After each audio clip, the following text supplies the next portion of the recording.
Hello students, good morning to everybody. आज आपका अपना नया टॉपिक पास्ट परफेक्ट होगा, क्योंकि मैंने पिछले वीडियो में आपको पास्ट कंटिन्यूअस समझाया था।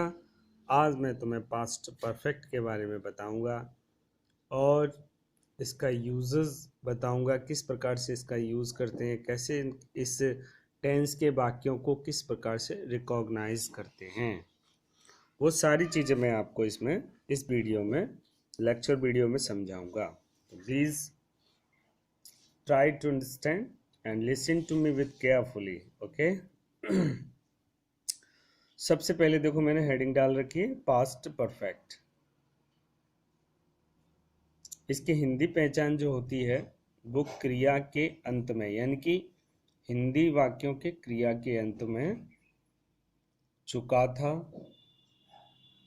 चुकी थी और चुके थे, या फिर आ था, ई थी और ए थे, ये शब्द हैं तो हिंदी के हिंदी वाक्यों के क्रिया के अंत में, तो वो होता है पास्ट परफेक्ट टेंस होता है। अच्छा, इस टेंस के वाक्यों से, या फिर हम एक और मैंने जो पहचान बताई है वो बता रहा हूँ, इस टेंस के वाक्यों से भूतकाल में किसी कार्य की समाप्ति का बोध होता है। अगर भूतकाल में किसी कार्य की समाप्ति का बोध हो तो वो सारे जिन टेंसों से, मतलब जिन जिन वाक्यों से भूतकाल में किसी कार्य की समाप्ति का बोध हो, तो वो भी सारे टेंस किससे बिलोंग करते हैं? पास्ट परफेक्ट से। ओके। इस टेंस के वाक्यों से कभी कभी एक साथ दो कार्यों का होना पाया जाता है। कभी कभी क्या होता है, इसमें एक एक सेंटेंस होगा लेकिन इसमें एक साथ दो कार्य का होना पाया जाएगा। दो कार्य एक साथ होंगे, तो वो उस सिचुएशन में हम किस प्रकार से वाक्य को हैंडल करेंगे, कैसे उसको ट्रांसलेट करेंगे, वो सारी चीज़ें बताता हूँ। तो वाक्य बनाते समय जो कार्य पहले समाप्त होता है उसे पास्ट परफेक्ट में, और तथा जो कार्य बाद में समाप्त होता है उसे पास्ट इंडेफिनिट में बनाते हैं। कहने का मतलब ये है कि यदि वाक्य में एक साथ दो कार्यों का होना पाया जा रहा है तो वाक्य बनाते समय सबसे पहले ये विचार करें कि दोनों वाक्यों में पहला कार्य कौन सा हो रहा है, दूसरा कार्य कौन सा हो रहा है, पहला कौन सा कार्य पहले समाप्त हो रहा है, कौन सा बाद में। अच्छा, जब ये पता चल जाएगा कौन सा कार्य, तो जो कार्य पहले समाप्त होगा उसे तो बनाएंगे पास्ट परफेक्ट में, और जो कार्य बाद में समाप्त होगा उसे बनाएंगे पास्ट इंडेफिनिट में। ओके। अच्छा, इस टेंस के वाक्यों में हम हेल्पिंग वर्ब हैड का प्रयोग करते हैं तथा मेन वर्ब की थर्ड फॉर्म का प्रयोग करते हैं। चाहे कर्ता एक वचन हो चाहे बहुवचन, दोनों के साथ helping verb had plus main verb की थर्ड फॉर्म का प्रयोग करते हैं। मेन वर्ब की कौन सी फॉर्म आती है? Third form. और हेल्पिंग वर्ब हैड, HAD। अब देखिए, जैसे फॉर एग्जाम्पल हमने एक लिया है, उसके आने से पहले लाइट जा चुकी थी। उसके आने से पहले लाइट जा चुकी थी। अब देखिए, इसमें दो कार्य हो रहे हैं। एक तो उसका आना हो रहा है और दूसरा लाइट का जाना हो रहा है। अब आपको ये पता करना है कि पहला कार्य कौन सा हो रहा है। उसके आने से पहले, मतलब वो आ नहीं पाया है, उससे पहले लाइट जा चुकी थी। चलिए, तो लाइट का जाना पहला वर्क हो गया, फर्स्ट वर्क। अब जो कार्य पहले समाप्त होता है उसे अपन किस में बनाते हैं? पास्ट परफेक्ट में। वो मैंने देखो लिख रखा है ऐसे ही, फर्स्ट वर्क, नीचे मैंने एरो लगा करके लिखा है पास्ट परफेक्ट। दूसरा वर्क सेकंड वर्क, उसके आने से पहले सेकंड वर्क। सेकंड वर्क को किस में बनाते हैं? पास्ट इंडेफिनिट में। तो वो भी मैंने लिख रखा है पास्ट इंडेफिनिट। ओके, समझ में आया इतना?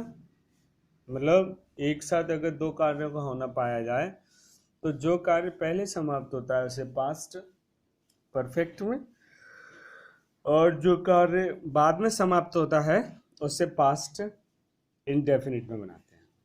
ठीक है, अब देखिए वाक्य को अपन इंग्लिश में ट्रांसलेट करेंगे। तो पहले फर्स्ट वर्क है, तो पहले फर्स्ट वर्क को इधर लाएंगे तो ये बनेगा the light had gone. Head लगाया, हेल्पिंग वर्ब क्या है इसकी? हेड, और मेन वर्ब की कौन सी फॉर्म आती है? Third form. तो द लाइट हैड गॉन, पहले की अंग्रेजी होगी बिफोर ही केम।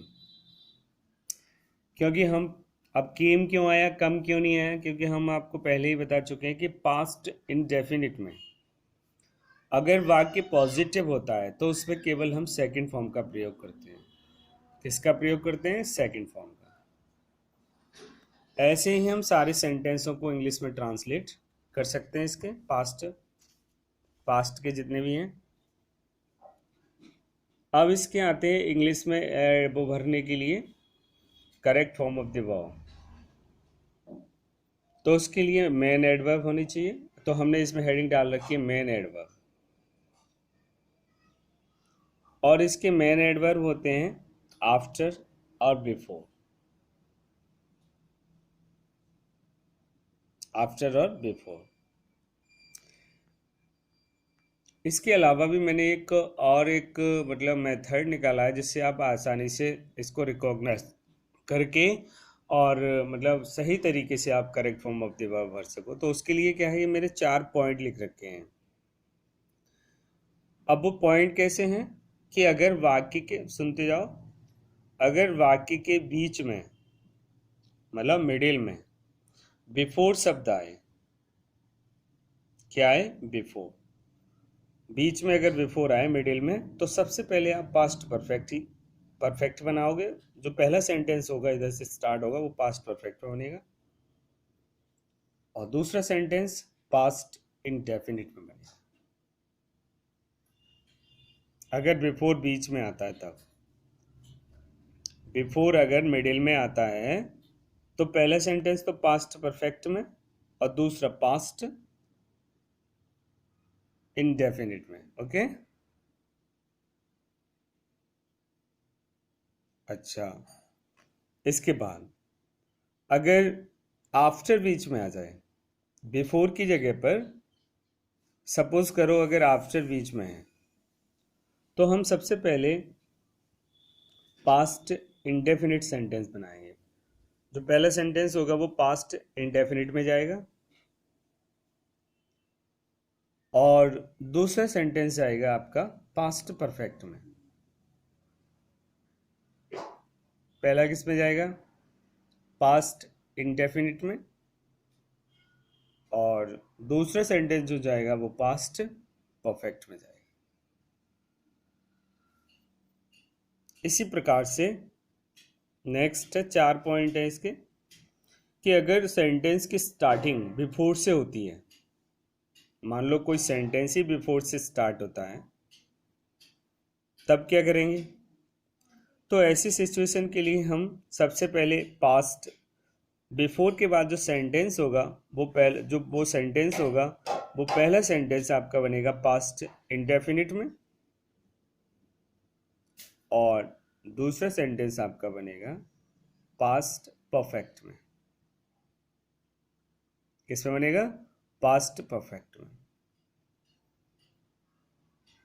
और मेरा लास्ट पॉइंट है कि अगर आफ्टर पहले आ जाए, किसी भी सेंटेंस की स्टार्टिंग अगर आफ्टर से होती है, तो दोनों सेंटेंस किस में ही बनेंगे, मतलब किस किस टेंस में जाएंगे।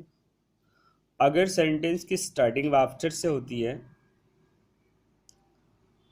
तो पहला जो सेंटेंस होगा वो पास्ट परफेक्ट में जाएगा, और दूसरा जो सेंटेंस होगा वो पास्ट इंडेफिनिट में जाएगा,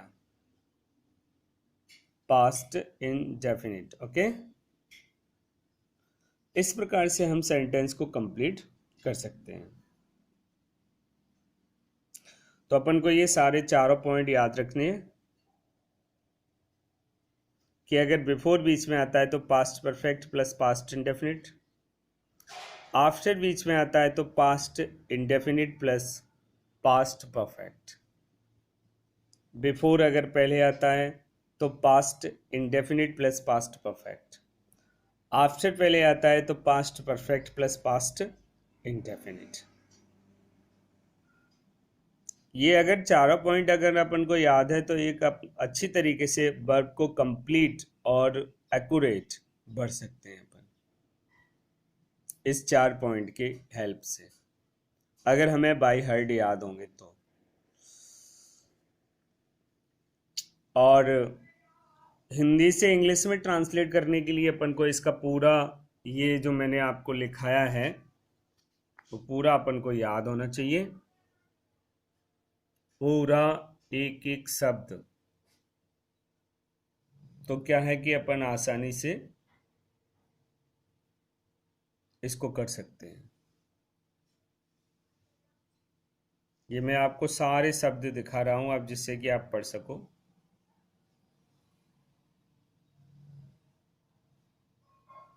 ये है, इस टेंस के वाक्यों से कभी कभी एक साथ दो कार्यों का होना पाया जाता है। तो वाक्य बनाते समय जो कार्य पहले समाप्त होता है उसे पास्ट परफेक्ट में, तथा जो कार्य बाद में समाप्त होता है उसे पास्ट इनडेफिनिट में बनाते हैं। इसके हेल्पिंग वर्ब मैंने बता दिए, मैंने लिख नहीं पाया है इसमें। इसकी हेल्पिंग वर्ब हैड होती है तथा मेन वर्ब की थर्ड फॉर्म का प्रयोग करते हैं।